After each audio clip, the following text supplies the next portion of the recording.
Hi friends, முட்டை குழம்பு எப்படி செய்கிறதுன்னு பார்க்கலாம். நான் முட்டை எடுத்து வேக வச்சுருக்கேன். குழம்புக்கு தேவையான பொருள் பார்க்கலாம். பெரிய வெங்காயம் எடுத்து கட் பண்ணியிருக்கேன். ஒரு கொத்து கருவேப்பிலை எடுத்து வச்சுருக்கேன். சின்ன வெங்காயம், தக்காளி, இஞ்சி பூண்டு, தேங்காய் துருவல், முட்டையை வேக வச்சு எடுத்து வச்சுருக்கேன்.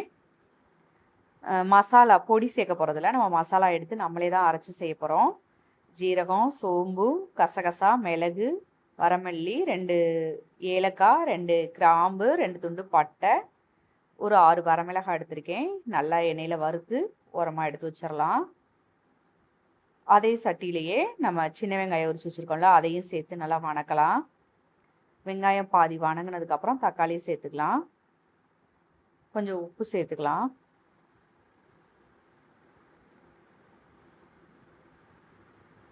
நல்லா வணங்கணும். ஒரு கொத்து கருவேப்பிலை சேர்த்துக்கலாம். இப்போ வெங்காயம் தக்காளி வணங்கட்டும். நம்ம இஞ்சி பூண்டு உரிச்சு வச்சு அதை எடுத்து அரைச்சிக்கலாம்.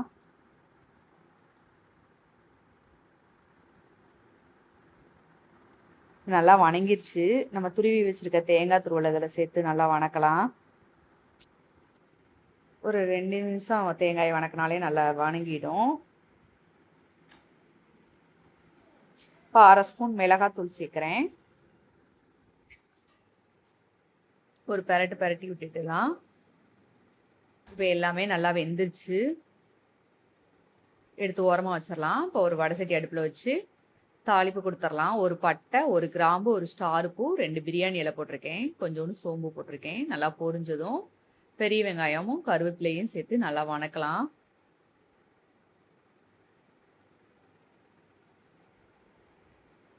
கொஞ்சமாக உப்பு சேர்த்துருக்கேன்.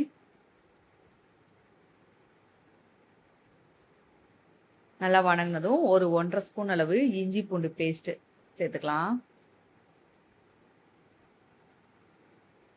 இஞ்சி பூண்டு நல்லா பச்சை வாசம் போகிற வரைக்கும் நல்லா வணக்கிக்கலாம். அது வணங்கட்டும். நம்ம எடுத்து வச்சுருக்க வணக்கி வச்சுருக்க மசாலாவை எடுத்து கொஞ்சம் தண்ணி சேர்த்து நம்ம நல்லா அரைச்சி பேஸ்ட்டாக எடுத்துக்கலாம். இப்போ நம்ம அரைச்சி எடுத்தாச்சு. அதை இப்போ நம்ம வணக்கின வெங்காயத்தோடு சேர்த்துக்கலாம். தேவையான அளவு தண்ணி சேர்த்துக்கலாம். நல்லா கலந்து விட்டுட்டு தேவையான அளவு உப்பு சேர்த்துக்கலாம்.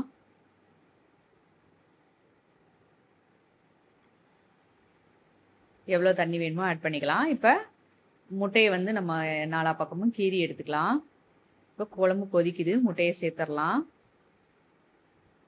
இப்போ நம்ம முட்டை உடச்சி ஊற்ற போகிறோம். ஒரு 3 முட்டையை எடுத்து நான் ஓரமாக அங்கங்கே உடச்சி ஊற்றுறேன்.